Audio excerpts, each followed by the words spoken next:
Hello, my name is Jasmine Lee, and I am not your mama's astrologer.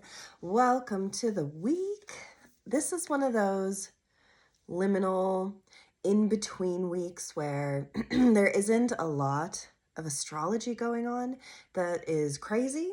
It's more just like plot twists, or the plot thickens, is maybe an even better way to say it, because we can have lighter astrology weeks that can leave these beautiful indents on us as to where we need to go. I often find that when pressure is put upon you, or when you're forced to make a decision, or when astrology is astrologizing, like really hardcore, it can feel incredibly difficult to find your way in the dark.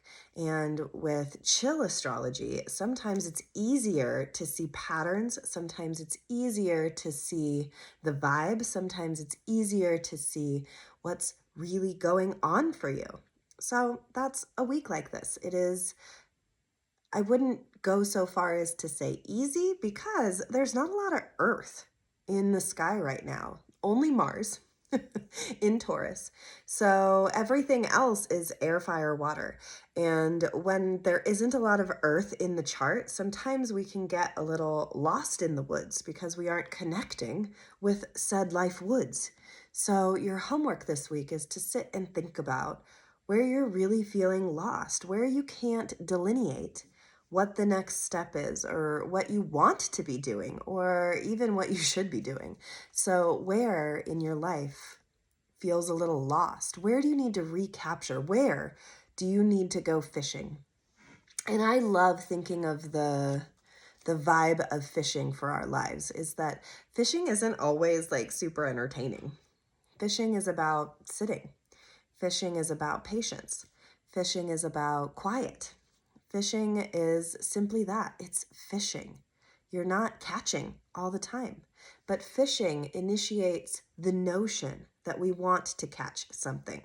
So if we can have weeks where we're not being bombarded with astrology and we have this in-breath, we can use our out-breath more productively, because our in-breath is vibing much better. Nothing like a good in-breath to release that out breath. So Monday today, Mercury moves signs. Now, Mercury is going into Cancer. It's going to be there for a hot minute because it's going to have a retrograde in Cancer. Don't worry, not till the end of this month. So you got a little while to think about that. However, I think that whenever Mercury moves into the sign that it will eventually retrograde in, it is really good to think about where your thoughts lead you.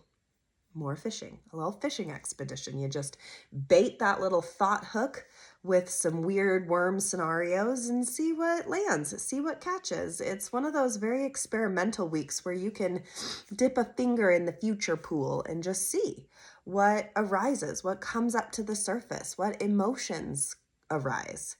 It is a contemplative time in that way, though, because there's no Earth. It's not a very foundational time to be like, putting the bricks and the foundations together. It's more like, okay, well, I've like half started this and I've half started that, and I'm feeling a little like shaky, a little, ungrounded. What do I do now? Where in this process of your life are you feeling a little bit lost, a little bit like you don't know what the next move is? This is a great time to get in touch, Mercury going into Cancer, with our emotions, with what's needing nurturing right now, with what is needing a little bit more love and understanding and compassion and the mothering. Cancer is the proverbial mother vibe. And where are you lacking that right now in your life? It's hard when we become big grown ass adults, because there isn't people to fawn over you when you're sick. There aren't people to bring you soup noodles. There is no one to cheer you on when you're doing something very menial. Like when you used to be a kid and you'd bring your parents a drawing, and even if it was real bad, they would be like, oh my God, that's the best thing I've ever seen. We don't have our hype people the same way when we're adults. And, maybe your childhood wasn't like that. Maybe you didn't have a hype person as a child either. And that's vibes in its own right, because when Mercury moves into Cancer, we start thinking about the ways in which we have or have not been nurtured or valued in that way. And thus, our thoughts can either turn towards victimization of that or towards giving us what we need. So, in your thoughts, maybe read the cozier things, journal, get more in touch with how you're feeling and why you're feeling that way. Mercury loves a good why, so do I. And it all leads back to that notion of fishing. It all leads back to nothing has to be decided right now. Nothing has to go crazy. You can just sit with it. You can just think about it for a hot minute. You can just feel into the vibe of your life right now without anything too cataclysmic, knock on wood, happening. So, two, I think it can be a time where you can watch your thoughts. You can watch your emotions with a little bit of neutrality and say, where are the places where I feel sensitive? Where are the places that make me react more than I need to? Because also, with Mercury in Cancer, it's also Venus is in Cancer and Jupiter is in Cancer. Jupiter expands everything it's around. And Venus is about love and beauty and all of that. And Cancer is about nurturing. So it's a great trio to work with this week. It's great to go to bed early. It's great to cook yourself a meal just for you. It's great to be in your pajamas like this bitch a little bit more often. It's okay to turn down the crazy functions. It is okay to turn down the volume a little bit. Now, listen, this is the last week of school for my job and my kids, so turning down the volume kind of sounds laughable right now, but you can still do the things you have to do with the volume low. You can still do the dishes to like classical music. I don't know. Like there are ways in which we can turn our volumes, our soul volumes down without like just staying home all the time. We can be active and yet still be mindful. And that's really what I like about Mercury moving from Gemini, which is incredibly I'm sure you've had the last little bit of time being all over the place, thinking a million thoughts a minute, feeling worried one minute and exalted the next. It's just been a little bit crazy. But with Mercury moving into this water sign, it's a little bit easier to slow it down. And the thing about water is when you think about the way that it runs, how rivers run into oceans, and you think about the current and you think about how you are a current inside your body all the time. And how do you want to be flowing with your own life, soul, mind, heart, current? A lot of us really resist. A lot of us think that pushing is what needs to happen in order to accomplish. And it feels like the older I get, the more I see that it was never really about pushing. That the older I get, it was never really about just trying harder. That's not really what ever landed me the things that I really wanted in my life. What landed me the things that I really wanted in my life were when I stopped pushing. Were those moments, and maybe you have felt those, where there was serendipity, where all of a sudden the world opened up and you saw something from a different vantage point, and all of a sudden it just worked out. All of the most beautiful things that have happened in my life have happened when I stopped pushing, have happened when I stopped going so hard, have happened when I let something go more often than not. And the truth is, we don't really want to let go of the things that are precious to us. We don't want to let go of our family members, of our marriages, of our friendships, of our situationships, of our life circumstances. But it is the moment we release our attachment to how it all shapes up, to the outcome of it, that the resolution comes so much quicker. And so we go fishing, and so we bait our hooks, and so we sit in the divine now. And now is a hard word, because I think that a lot of our future happenstance is given to us when we sit and allow it to happen for us. And what if you trusted that where you're going, how you've laid yourself up, listen, that doesn't say don't try. Don't work hard. Don't move the dial. Do. But allow the awareness around when you're pushing and when you're not, when you're contracting and when you're relaxing. Because I think you'll find that you have to have a little bit of both in order to make true action happen. You have to have an intention. You have to have a desire. So if you want to do an exercise, you can think of, what is a desire I have? It doesn't have to be anything really big. In fact, for the sake of an exercise, I would say keep it relatively small. You have a desire. My desire is always to feel content. That's kind of actually a really big desire. So maybe we should go smaller. I have desire to get my cats to stop peeing. They're in a phase. I don't want to talk about it, but for the sake of this podcast, I guess I am talking about it. They are having like a weird phase where they just are like peeing on things, and they've never done that the same way this way. And it's very frustrating. And so I have this goal to get them to stop. But it's like, I'm not in their bodies. I can't make them stop. I'm sure you have a similar scenario in your world where you want something to happen, but it really lies outside of your own circumstance and lies in the circumstantial evidence of others' actions. And now you can't really control others. So it's a really good exercise, because the truth is I can't make my cats change, but I can change my relationship to how I'm wanting it to change. So you sit with the desire. And instead of coming up with this laundry list of things you can do to make that happen, because Lord knows I have tried everything, you can sit with all of the feelings you have around it and allow it to be what it is. And imagine how it would feel to accomplish the thing that you want. How does that make your body feel?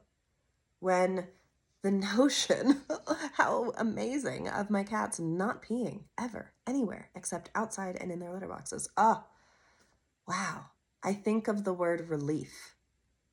I think of these mini weights that we carry in our hearts all the time, because there are little things that aren't really a big deal happening in our lives all the time. You know, my cats aren't crazy. They don't pee in corners all the time, but it's enough that it stresses me out, because I love a clean house. It stresses me out. And so it is this very little thing that weighs heavy inside of me. And now multiply that by life. There's a million little things weighing on us every day, all the time. And if one by one we can sit and sip our coffees with these things that we can't always control, but we want to energetically move through, then really the work is on us to figure out how we're going to react to these things, because maybe our reactions make it worse. Maybe being reactive is the problem. Maybe vibes in the house ain't right now, and it's causing the upheaval in the first place.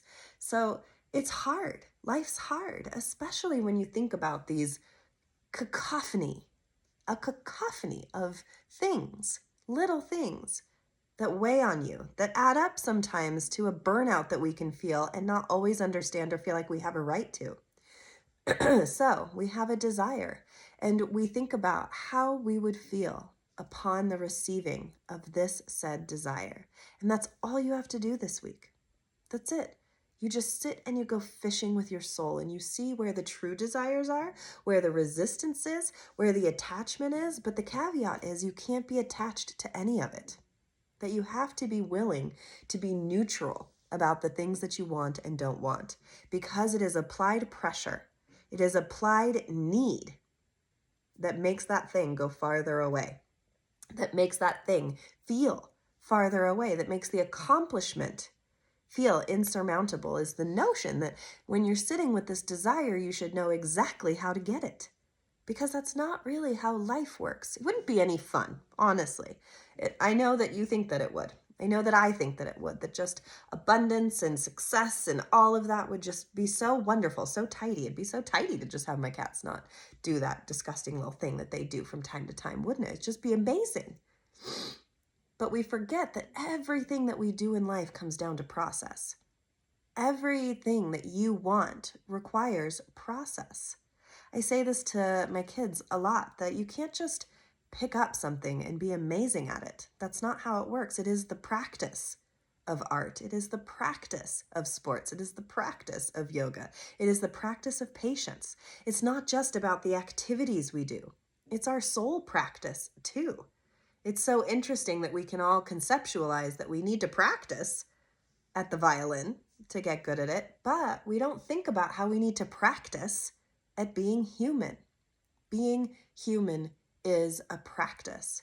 And the way this world's going, it's an even harder practice than any other thing right now because there's so many limiting beliefs out there and so much push drive theory that I imagine we all get lost in the minutia of feeling like we always have to be making it so.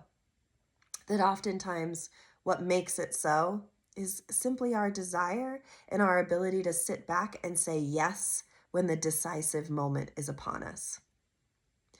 So Monday, Mercury goes into Cancer. It is a time to slow our thoughts and be gentle with ourselves.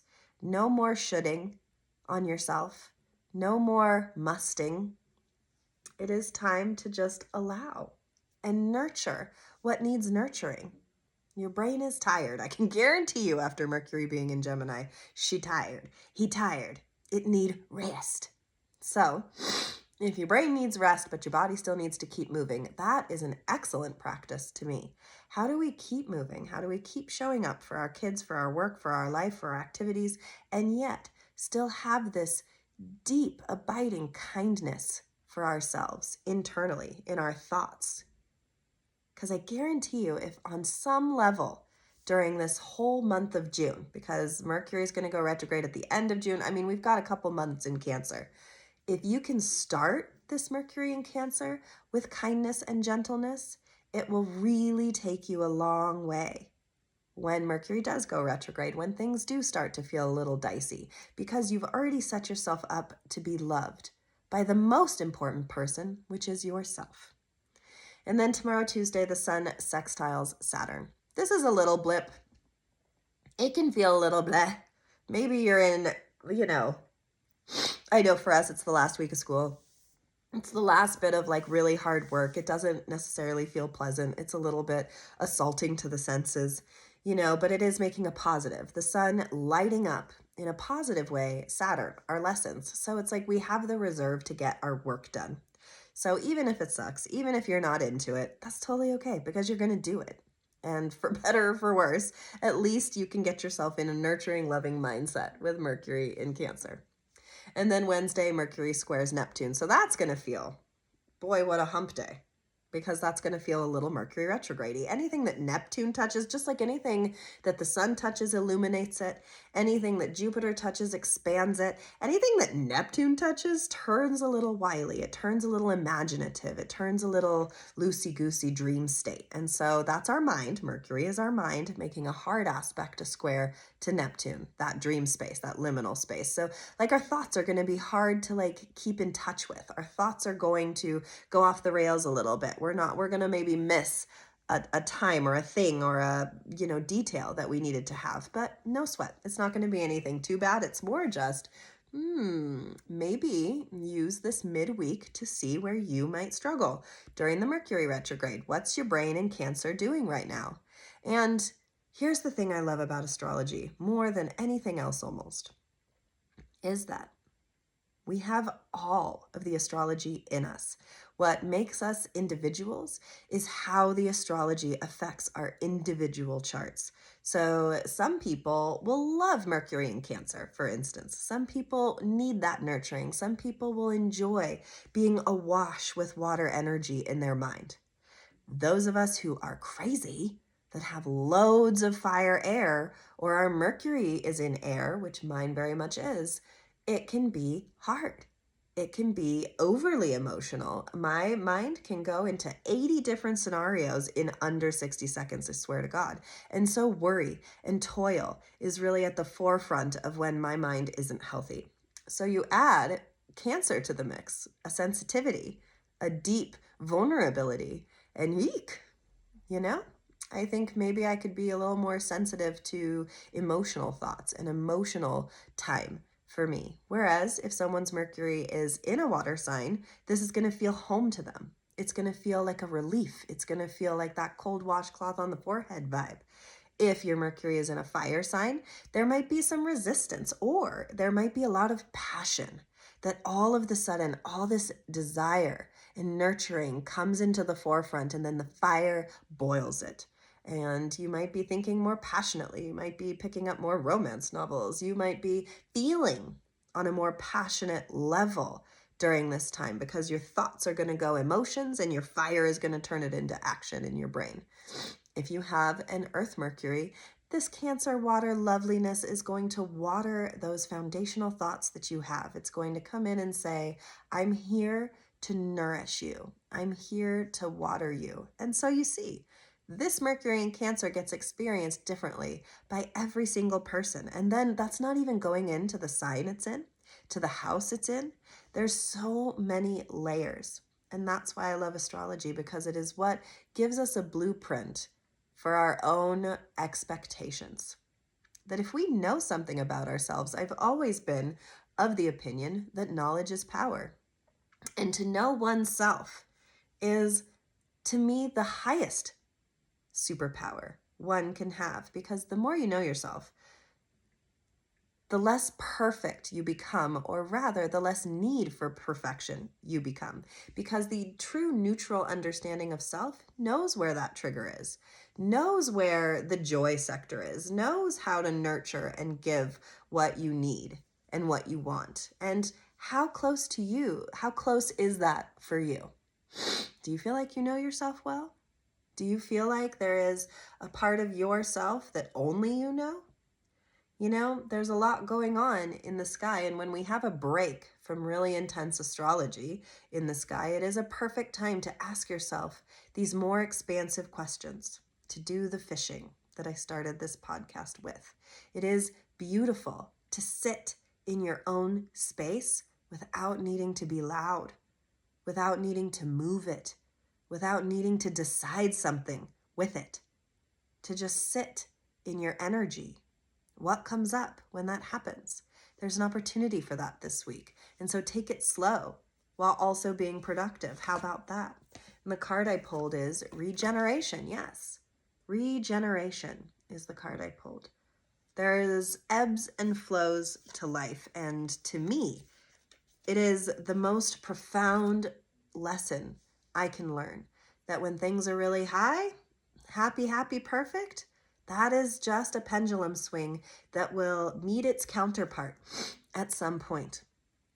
And what makes us human is our ability to be in whichever one it is. So if it's really hard for you right now, trust and understand that it's not always going to be really hard for you. And if you're in a really great place, trust and understand that it's not always going to be in this really great place, because that's just not being human. Maybe we can pretend, but that's just pretending, and that's its own bag of worms. That's its own thing to unpack, is when one is completely dedicated to only happy thoughts or only negative thoughts. That's its own psychosis. That's its own complex that we can go into maybe on a different episode.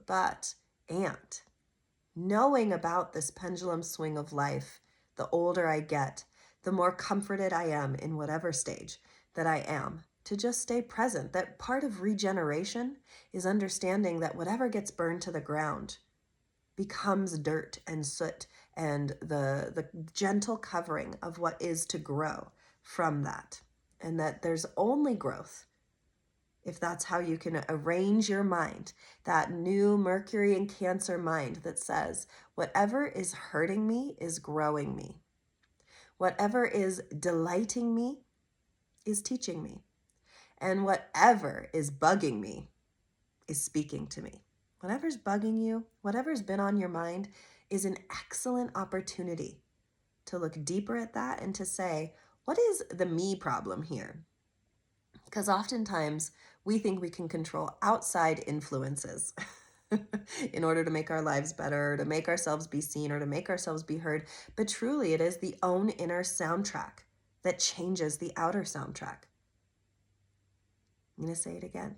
It is your inner soundtrack that changes the outer soundtrack. It is what you greet the world with that greets you back. It is what you are willing to recognize and see on a walk that is for you.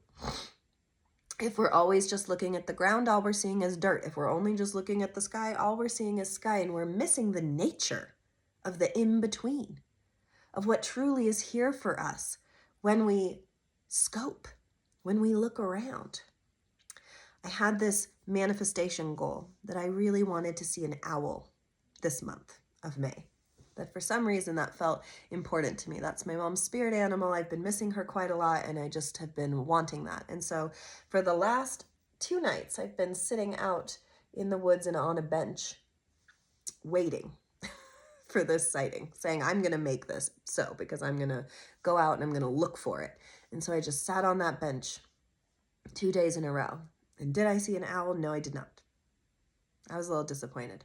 But I sat there, and all these bats started flying around me, and a skunk came out. And then the next day, deer were surrounding the property, and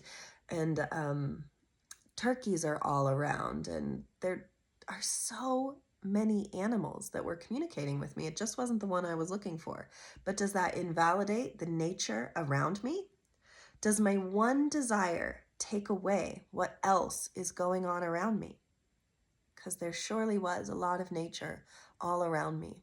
And so I'm taking that lesson into June, that we don't always get the exact thing that we want, but it is how we approach the nature of it that makes all the difference. Thank you so much for listening. As always, my greatest ask is that you share me with one of your friends, with anybody really. I mean, a stranger on the street's fine with me, because the more people, the bigger the circle, the more power we can wield together if we're all getting on a wavelength, on a vibe. Imagine us all vibing together. I like to imagine you all in a room with me when I'm talking. And the bigger that room gets, the more powerful it becomes. And so that is always my ask. And as always, to the ones that listen every week, my deepest gratitude, because it is what makes my little life feel much bigger when I think about all of the ears that are around listening. Thank you so much, and I will see you next week.